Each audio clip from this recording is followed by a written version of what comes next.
Okay, I think we're good to go for now. Good morning, everybody. Welcome to Arizona State University and the Center for Services Leadership. My name is Thomas Hollmann. I'm the Executive Director for the Center. And thank you for joining us for this special webinar for our board members for the Center and the faculty network members. We are going to talk to just wonderful, amazing people. Let me introduce them first. We have Jeannie Walters and Adam Toporek. Jeannie is the CEO and founder of Experience Investigators and 360 Connect, that is a global customer experience firm. She is also a certified customer experience professional, and she is an instructor on LinkedIn and lynda.com and a TEDx speaker. She's a very active writer and can be found in the pages of Forbes and other magazines, as well as in some college textbooks.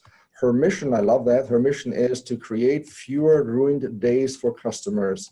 I guess something we all would like when we're on the customer end of it. Adam Toporek. Adam is also an internationally recognized customer experience expert, and he is a third-generation entrepreneur. He works in retail, wholesale, franchising, and small business on that side of his experience. And he is the author of Be Your Customer's Hero. He also has a blog. The blog is called Customers That Stick. And he has created a virtual training course, How to Deal with Difficult Customers. He can also be found in the pages of Forbes and other media. And together it's like 1 + 1 makes not just 3, but more than that. Jeannie and Adam are the hosts of the Crack the Customer Code podcast, which is a very popular podcast. And I had the honor and pleasure to be on that podcast just a couple of weeks ago. And today we're welcoming Jeannie and Adam to our webinar for our center. And we will talk about what they've heard in 350 plus podcast episodes about customer experience and all kinds of other wonderful topics surrounding that. So Jeannie and Adam, thank you for joining us and welcome to the Center for Services Leadership webinar.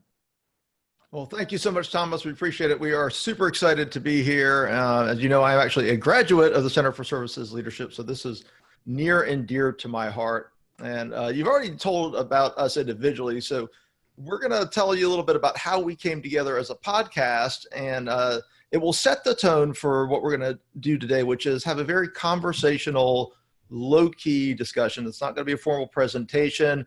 We will have a Q&A at the end. However, if anybody wants to, has a burning question that needs to happen, you can raise your hand using the participant panel on the right.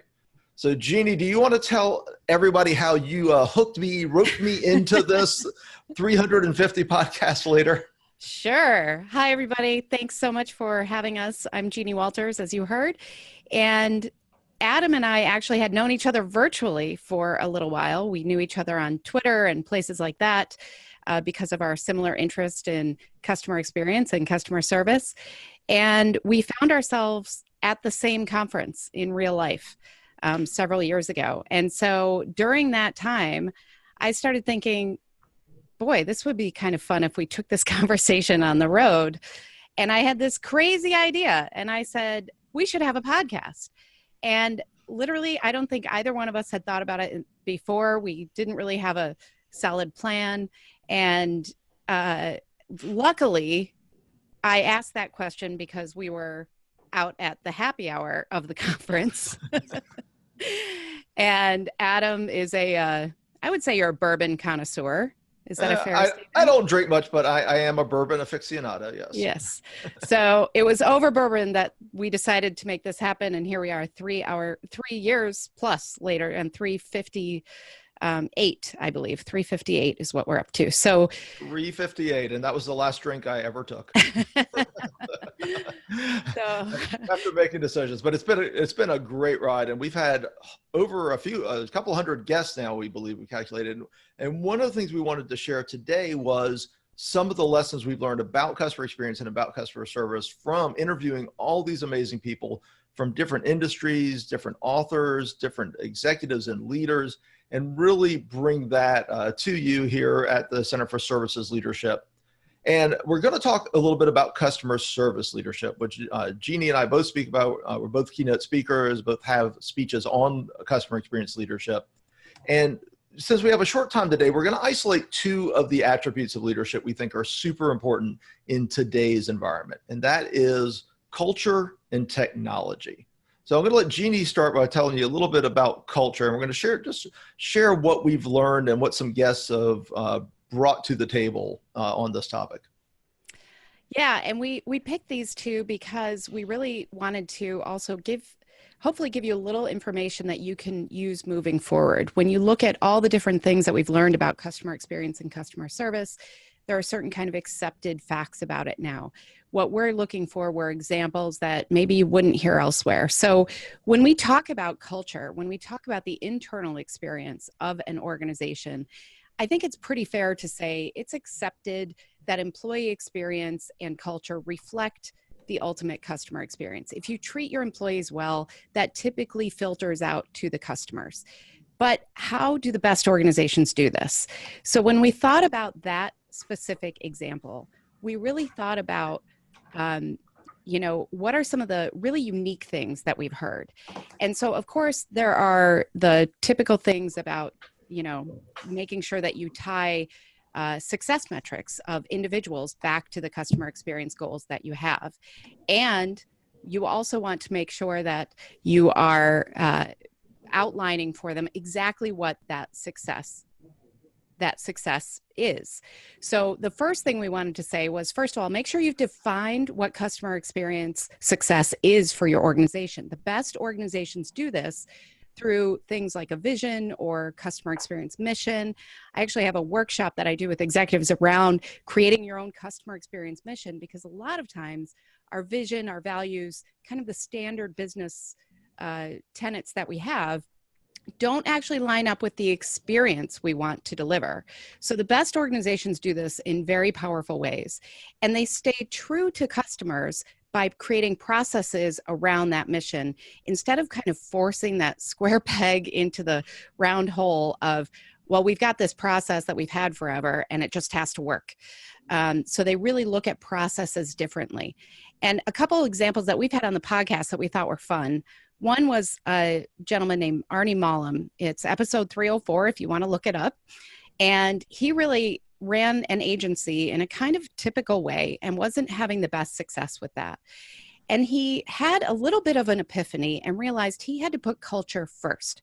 So he did very unorthodox things, especially in an agency model, including things like he paid his employees to read books.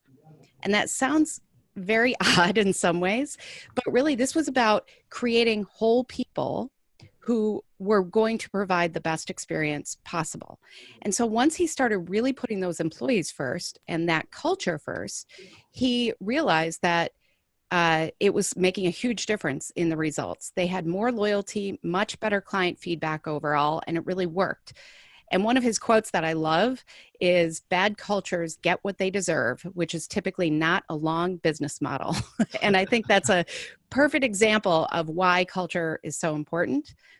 And the other thing that I think we often don't think about with culture is this idea that just like the overall customer journey, when we talk about customer journeys end to end, we talk about before they even become aware of our brand to all the way through to when they leave us or when they become our greatest advocates. Well, the same thing is true for your employee journey. You have to think about not only who are we hiring and what happens once they get in here, what happens with the onboarding process and the training process and ongoing training and all of those really critical things. We also have to think about what happens during the hiring process. How are we making sure that we're representing not only our brand and our organization in the right way, but ultimately the experience that we want to deliver to our customers? Because if those two things are not connected, then you're really starting off with a handicap. And one of the really unique guests that I think we've had on the show is a woman who is, she goes by, her name is Nora Burns, but she has something called HR Undercover. This was episode 276, if you want to look it up. Culture starts not just with hiring, but with the hiring process. So she actually went in and did hundreds of interviews and really evaluated those processes. Well, let's be clear. She went and got interviewed. Yes. She didn't perform the interview. She actually went in as an applicant and got interviewed to see the process from the applicant's point of view. Yes, that's a good distinction. Thank you. And what she did was really find that many of those experiences from the beginning kind of scare away the very people you want to hire. The processes are so disorganized and not thoughtful and really just feel like, okay, another form to fill out. It doesn't set the stage for success for your customer experience later. The other side of that coin is that you can lose a candidate because of a poor experience, and that candidate becomes not only a poor word of mouth advocate for you, or detractor, I should say, for you, but they also then are going to discourage people from applying for those jobs. They're going to discourage people from shopping with you in some cases.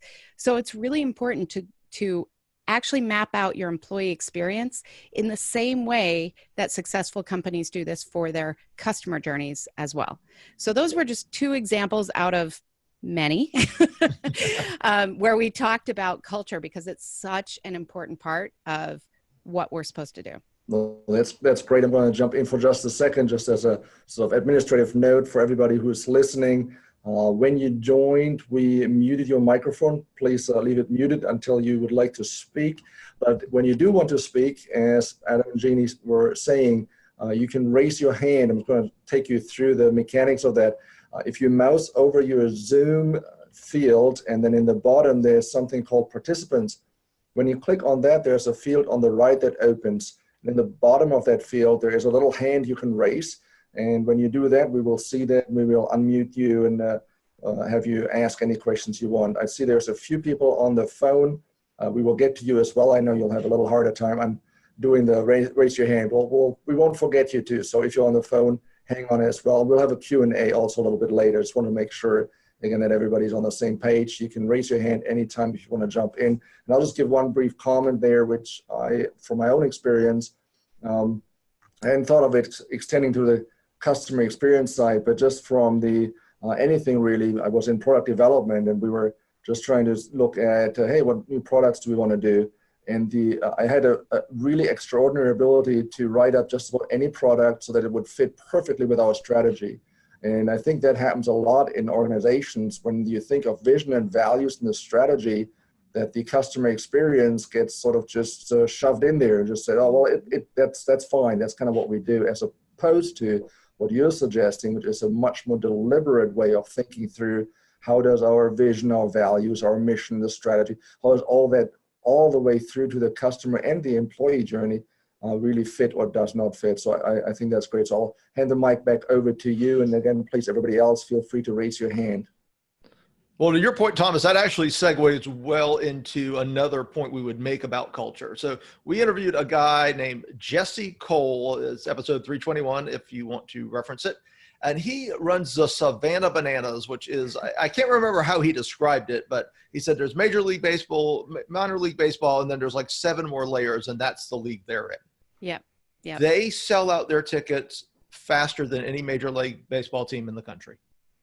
Because what they do, and this is one of the most important aspects of culture, is they integrate the customer experience and the employee experience in one cultural experience. So you'll know Jesse if you ever see him. He wears a bright yellow tux and a bright yellow top hat, but that's part of his brand and the brand of the bananas, of the Savannah Bananas. You know, baseball is this long, slow, sort of, can be boring to some people, sport. I know some people love it, but they believe that better isn't good enough. They're not trying to be better. They're trying to be different. And they're using culture. And I think this is one of the best takeaways we've had in all of our discussions of culture, is using culture as a competitive differentiator. Right? Wouldn't you say, Jeannie? I agree. I think he also pointed out that really it's about being different by design, not just that it's about the experience itself, of course, for the customers. They do all sorts of crazy things. They have a cheerleading dance squad of 70-year-plus women who go out there every week, and they just have a great time. And so they do all sorts of different things, but he brings all of that idea of being different back to the culture. And that came across loud and clear in what he did. And now I believe they're the only one in all of professional baseball that sold out their season tickets before the season was even announced. So that's how far ahead they're selling out their tickets. So it's a pretty remarkable story. And that's that idea of different is one of his quotes was the baseball doesn't matter that much. Mm-hmm. All right. And because when if you're not major leagues, he's at a different level. So he's finding a different experience and a different customer experience, but they're using engagement and employee culture to manifest it and to make it possible. And we also had somebody, go ahead. Oh, sorry. I was just going to point out that Jesse, like some of our other guests too, he really understood how to make sure it was a full cycle where they would get that feedback. They were really active in getting feedback everywhere they could from customers.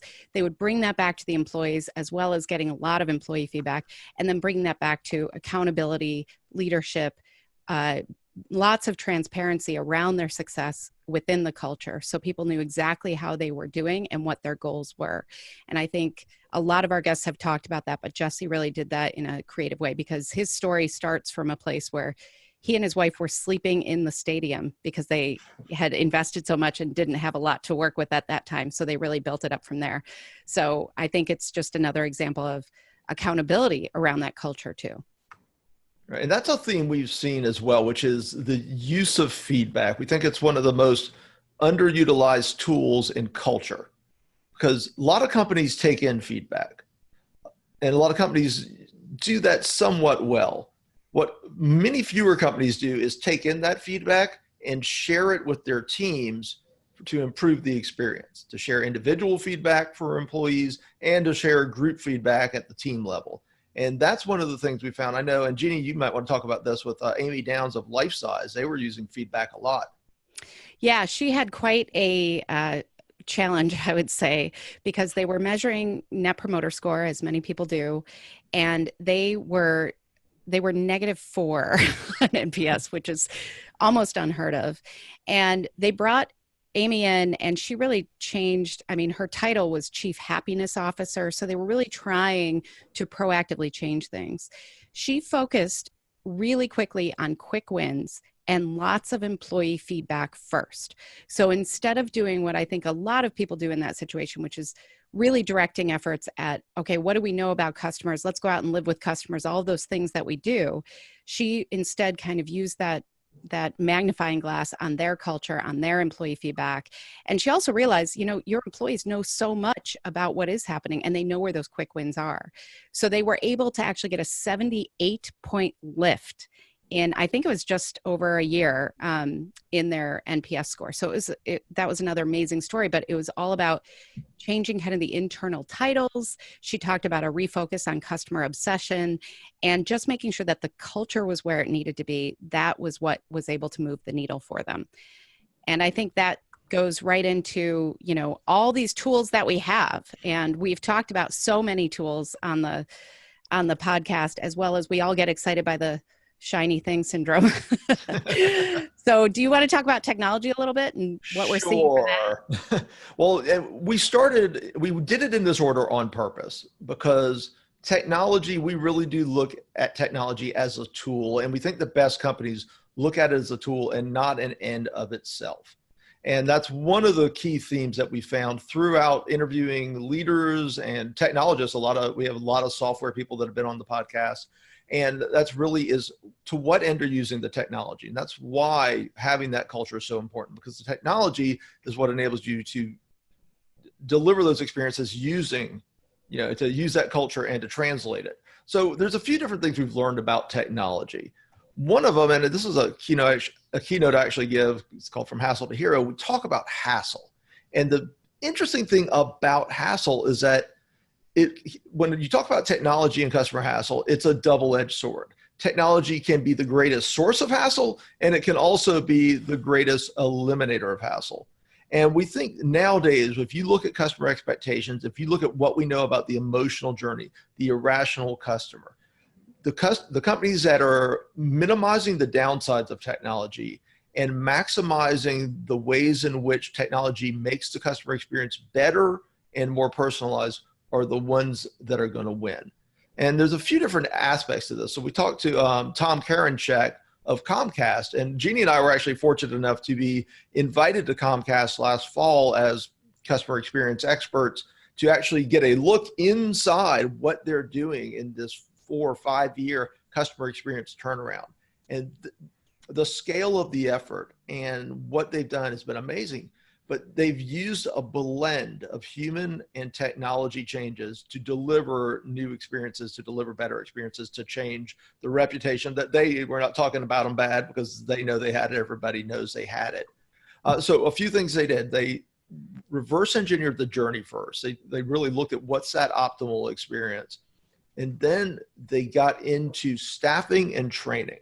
They doubled the training time. They created all these new tools. They used technology to create new tools for desktop agents and things like that. And the changes have been absolutely amazing. It's incredible to see it. And Jeannie, you saw it as well. Mm-hmm. And here in Chicago, we have one of their first Comcast newer stores. And one of the things that I thought was so simple in some ways, but one of those very easily overlooked things, a lot of their feedback that they were collecting with these tools were saying things about simple tasks. Like if you had to return a cable box, it was a big hassle and you had to go to these dark kind of warehouse looking places, and it just was not a great experience. So a lot of their feedback, they started connecting those dots to the actual experience. They created these beautiful, bright new places now where you can just walk in, you don't have to put it in a box. You walk in, you hand it to somebody, they know what to do. And so that alone is, connecting using the tools for that feedback, connecting them to the experience, and then really creating something with much less hassle, to Adam's point. And the other thing I love about what we saw there was they're doing a lot around accessibility for customers who have any sort of disability. They're really trying to figure out how can we serve them better.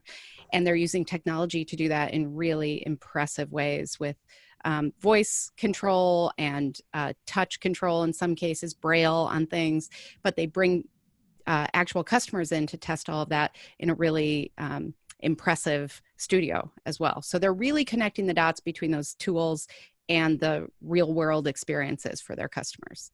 Yeah, and I'll add a comment on that, which is all the technological changes we just discussed. One thing they've also done is giving you a $25 bill credit if your repair person's late for your cable. Mm-hmm. So they're blending it, right? Thanks to that YouTube.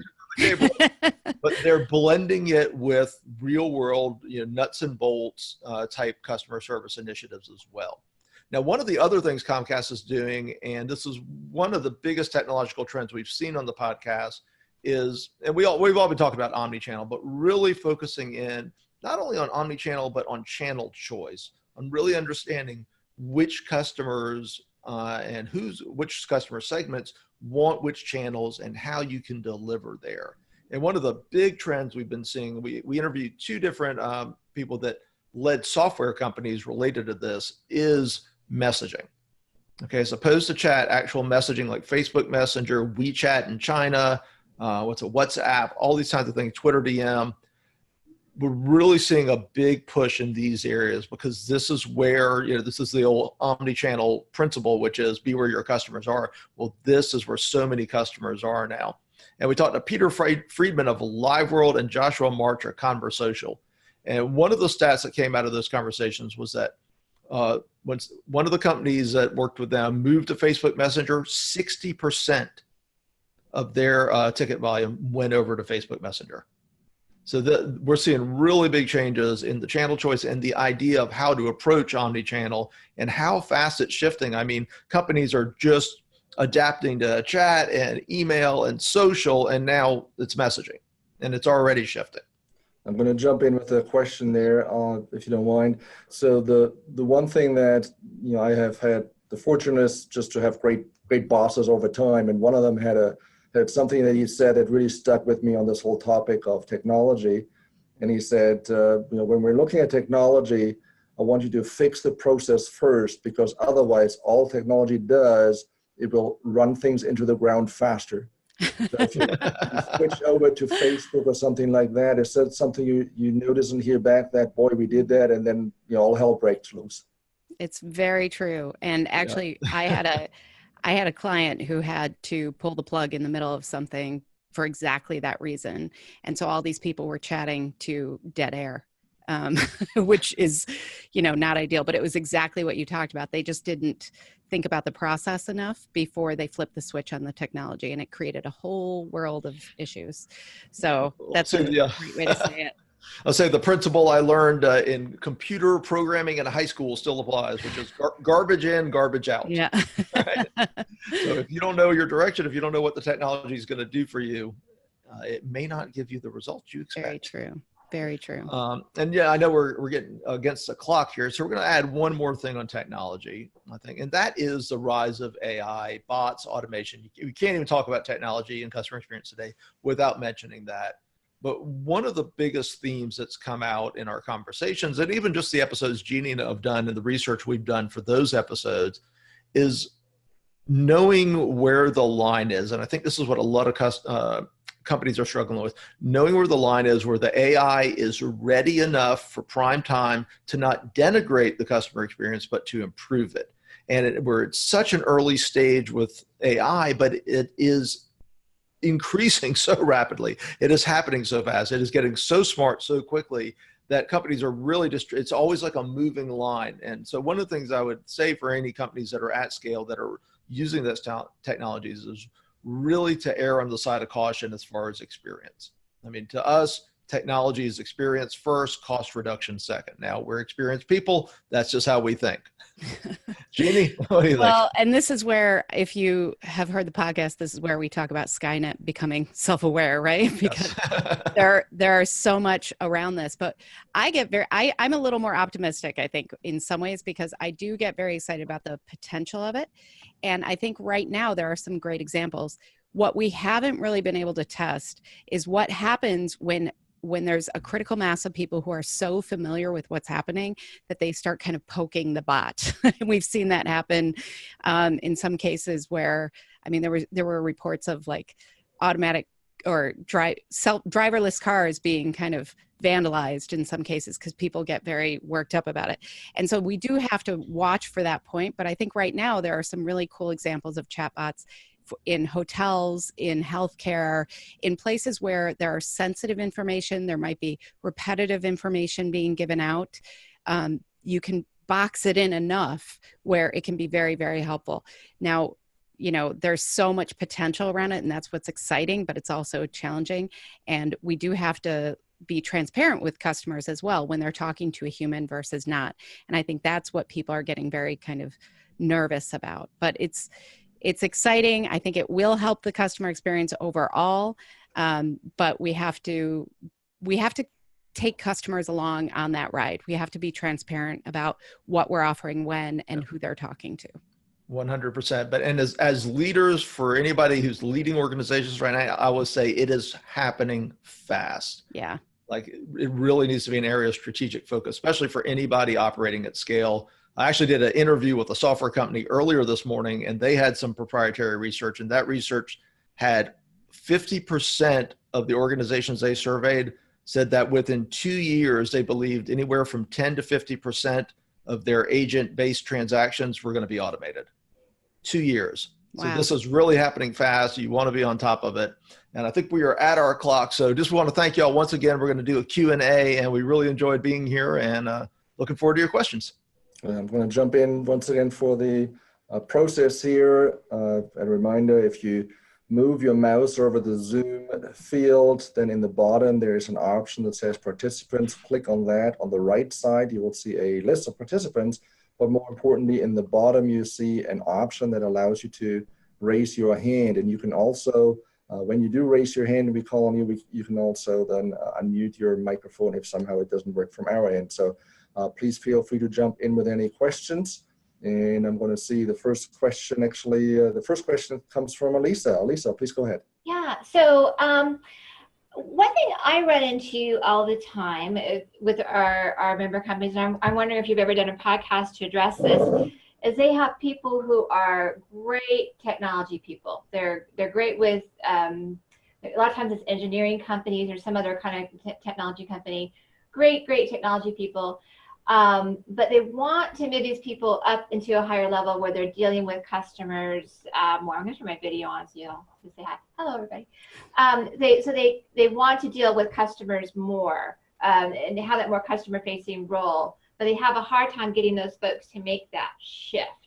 I'm wondering if you've dealt with that in any of your mini podcasts, or have any advice and best practices on getting people who are just, they're great, technical people, maybe not the best customer people, how to get them to move forward if they can. Well, I'll start, and then Jeannie can jump in. So we come to this from pretty similar lenses. I don't know that we've actually addressed it specifically in a titled podcast, but we've definitely talked about it because we both. I do customer service training. Yes. And often I'll get pulled into a technical team, just like you're talking about, and say, "Hey, I would great if they knew how to talk to humans." Yeah. That would just be fantastic. So I would say, obviously, the soft skills training is important. But the missing ingredient in most trainings is this: they don't start with the why. Often these people don't understand why it's important that they are good with customers. Yeah. They don't understand how important customer experience is and why it should be something they need to focus on. They're like, hey, the thing works. What else do you need? So really, before the training is starting with the why. And that's one of the things we do at our training, is going there. And I'll let Jeannie, if she has any additional to add to that. Well, yeah, I totally agree with what you just said, because the why is super important. The other thing that I see over and over, especially with technical organizations like you're talking about, as well as financial services, but I've even seen this with, retail brands too. The internal language that we use about customers always gets out. And so, for instance, I do a lot of work with property and casualty insurance. We don't walk around talking about ourselves as the insured. And yet that language is what's used internally. That always ends up in customer communications, no matter what we try to say. So it's really important to focus on what words you're using inside the organization, because that really does make a difference. And I think that's the part that sometimes is so much of a disconnect, because a lot of times the folks you're talking about are trained heavily on process. They're trained heavily on procedure, and they're told to follow the rules. And if the rules are outlined in a way that doesn't really include the customer, then to Adam's point, if you skip that why, there's a huge disconnect. And if you skip that language part, that can also just lead to, they're saying the right things according to the process, but customers are still going, what? So yeah, a lot of that, I've seen that where it's communication, how they communicate, how they talk, or providing too much technical detail, or being inflexible about the rules. So I can see where that getting into the why would make a big difference in that, in a lot of that. Well, and to your point, Alicia, this is where we actually circle back to culture, because being very stickler for the rules, that may be their personality. It may also be cultural. Has management empowered them to make decisions outside of the rules? Right. Empowerment's a huge part of customer experience and employee experience. And people have the tendency to hold on to those reins, and it's really tough to empower employees for a lot of people. And that's where the culture wraps in. Right. And I just wrote down that topic for a future podcast. So we'll cover that. I get that question a lot. I'm glad to help out. We've got a raised hand, and want to see if I can get that organized. Lee Scansano, Lee has the hand raised. I don't see a microphone. I want to see if I know Lee can hear us. I'm going to see if we can hear Lee. Lee, please go ahead.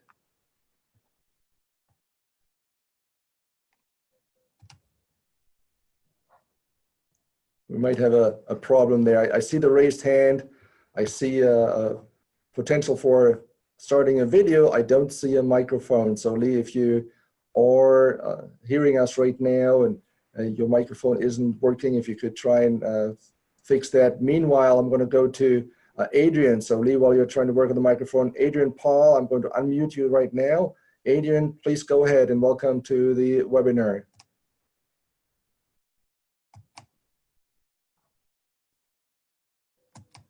Can you hear me, Thomas? Yes, I can hear you now. Thank you, Adrian. Please go ahead. Okay, we recently had a discovery. So I'm leading the customer experience team at Residio, which is the carve out from Honeywell and deals with the home business. A lot of our activity is technical support. And we had a discovery where we were providing technical training and soft skills training, but we find a big gap in terms of critical thinking skills. I don't know if you've pulled on this thread at all, but we had two significant discoveries. One is that it really enhanced the customer experience in dealing with an agent that was employing critical thinking skills, because clearly you could start in the correct place for the discussion without troubling the customer with unnecessary steps.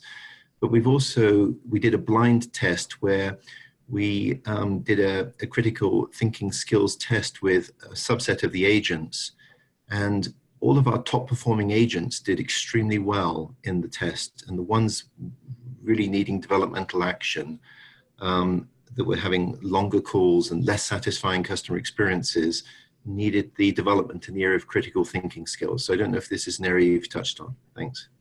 So when you say if you don't mind drilling down a little for us, Adrian, when you say critical thinking skills, you're really looking at problem solving within the context of their job role, or when you're training it, are you training it more broadly?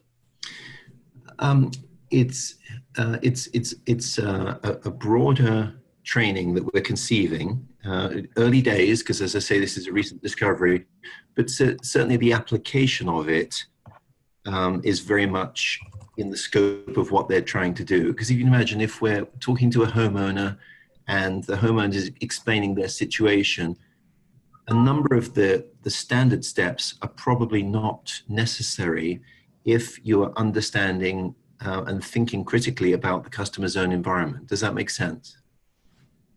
Yes, yes, very much. It would be nice when, it's funny because we've been talking about automation and AI. This is the thing we envision for the future, right? That these are the problems we still need humans for, or the complex challenges that require these critical thinking skills. It's interesting that y'all been able to separate it out in a way to really isolate it as as a trait that is needed. Are you hiring around it now? We will do, absolutely. And again, I just want to stress the recency of this discovery. We were just really reviewing the first wave of data, but it is absolutely compelling. In fact, one of the supervisors looked at the data and was able to pick out the agents based on the scores, just because they were so far ahead of the rest of the sample. And the absolute top agents that the customers love seem to naturally demonstrate a capability in thinking critically through the problem. Yeah, I would say if you can tie that back to hiring, that would be what I've seen as really successful. I saw this in a contact center at a logistics company, actually, where they figured out that their top performers had certain critical thinking and, frankly, personality skills that they were able to identify and isolate and put into their hiring process. And it really does make a big difference.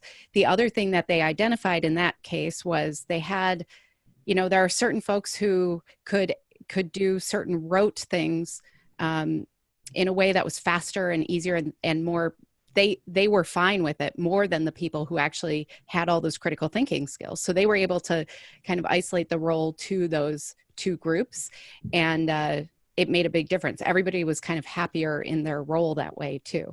I'd be really interested to kind of see how you did that, because it sounds fascinating. It sounds like you guys really were able to identify that within your own context, which is fantastic. But yeah, I would say that the hiring piece is probably the next step.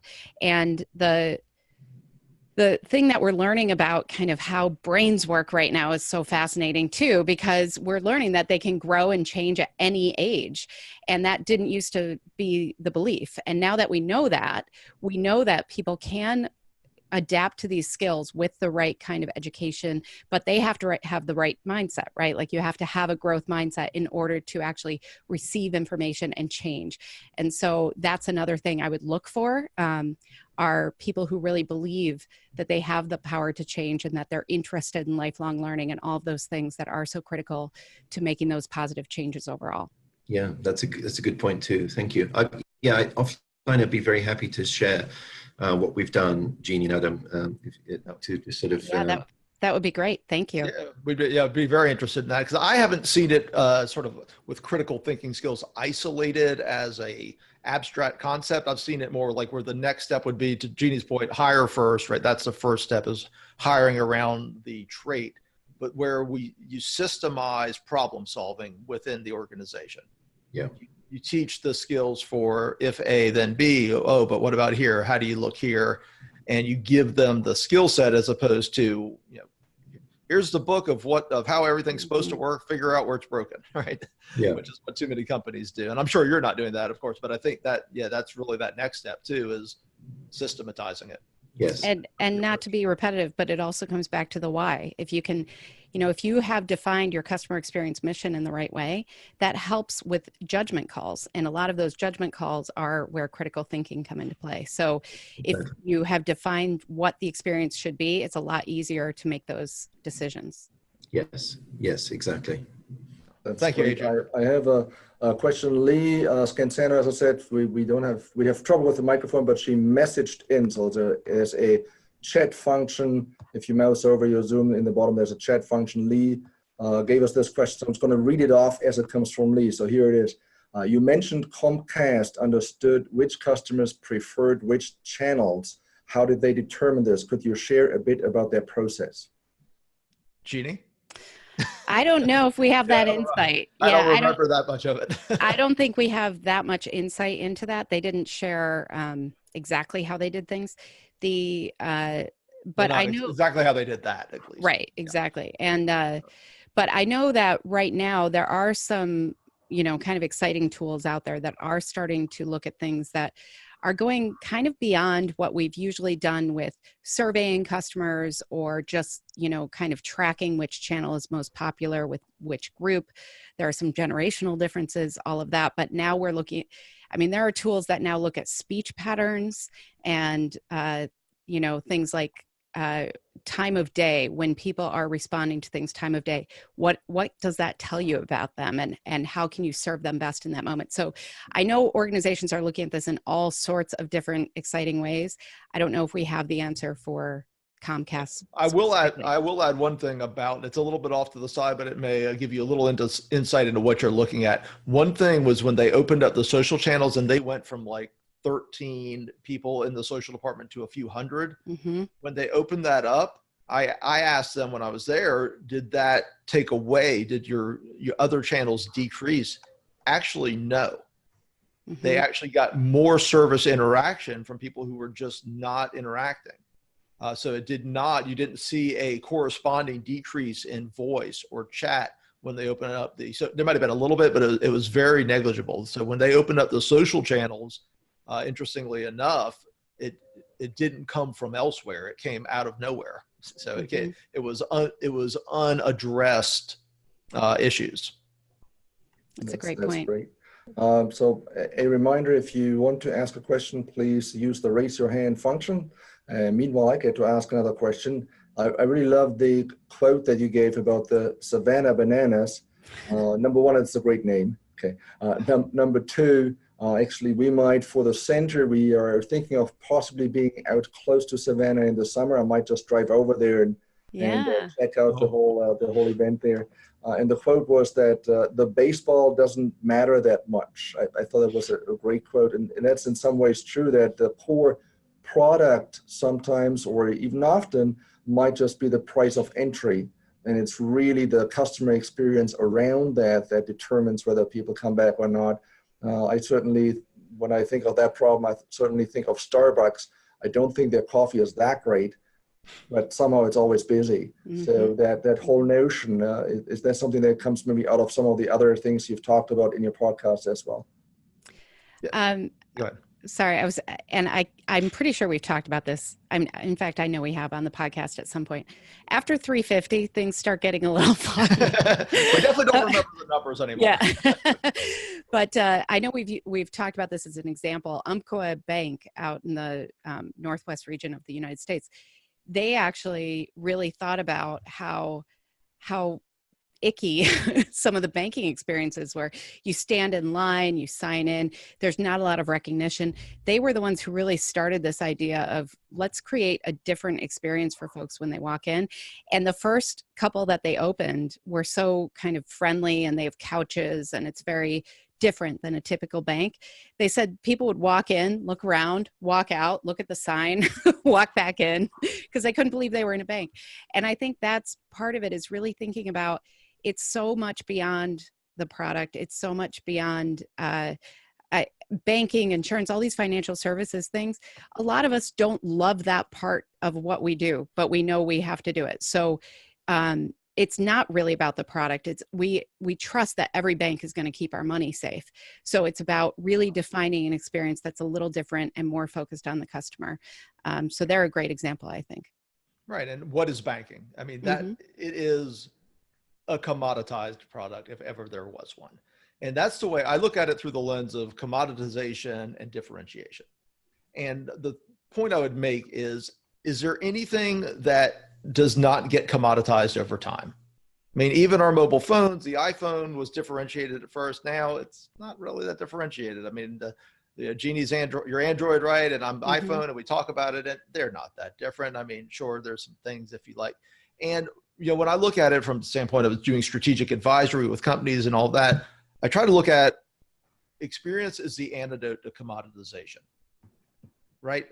Experience is the one thing you can control that can make you differentiate, that we can help you win with experience in your industry. And that comes from understanding that in the end, all products, 99.9% of all products, you know, trend to zero as far as differentiation. They're just not that different. How has Ritz-Carlton succeeded for all these years? Their four walls and a bathroom is not significantly different from many other companies' four walls and a bathroom. It's all been about experience. And I think that really is why I think Jesse has been able to make such an incredible business out of forgetting about baseball when running a baseball team. Mm-hmm.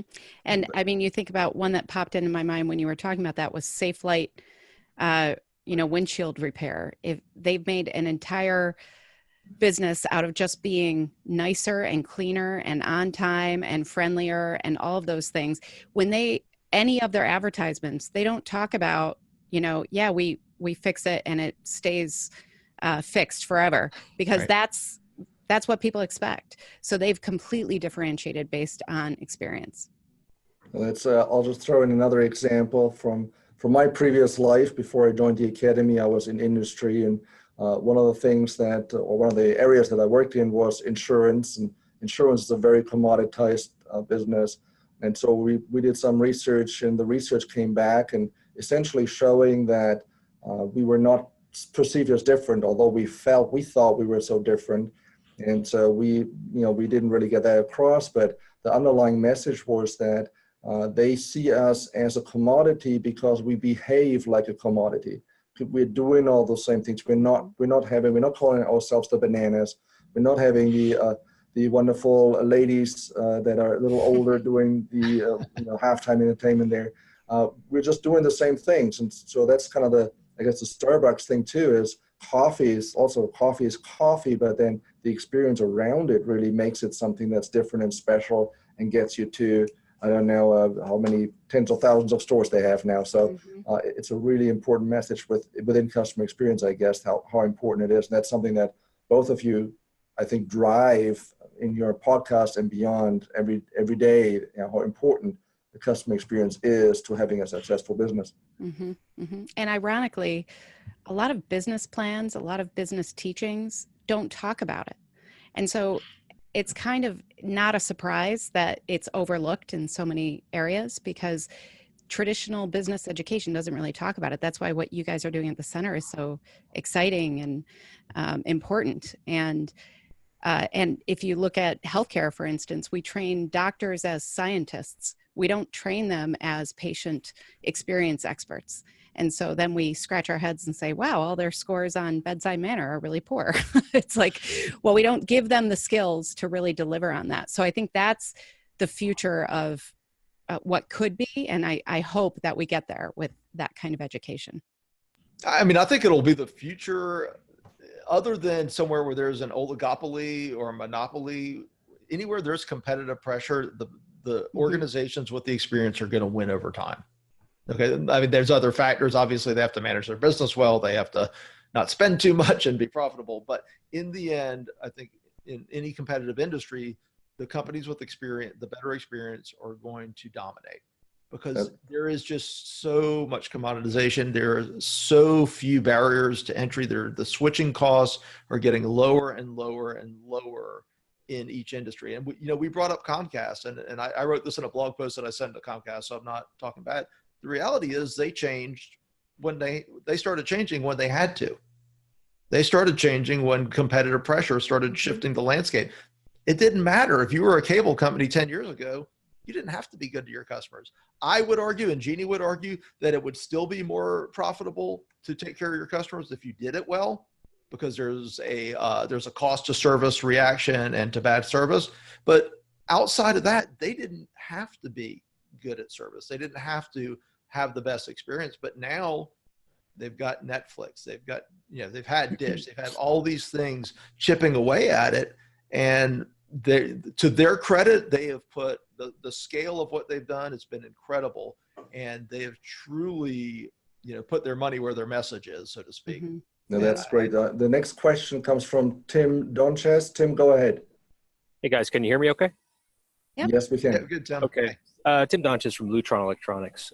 Just wanted to see if you guys have heard anything, seen any kind of market shifts or anything that's related to responding as a service channel to customer reviews, like on product review sites, like whether it's on Amazon or Home Depot or Lowe's, where they're actually turning into almost like technical forums where customers are helping other customers and looking for manufacturer endorsed or legitimate responses, and how are service organizations, organizing and trying to staff up to meet that new, really kind of unorthodox and emerging kind of a service channel. Any thoughts, any experience there?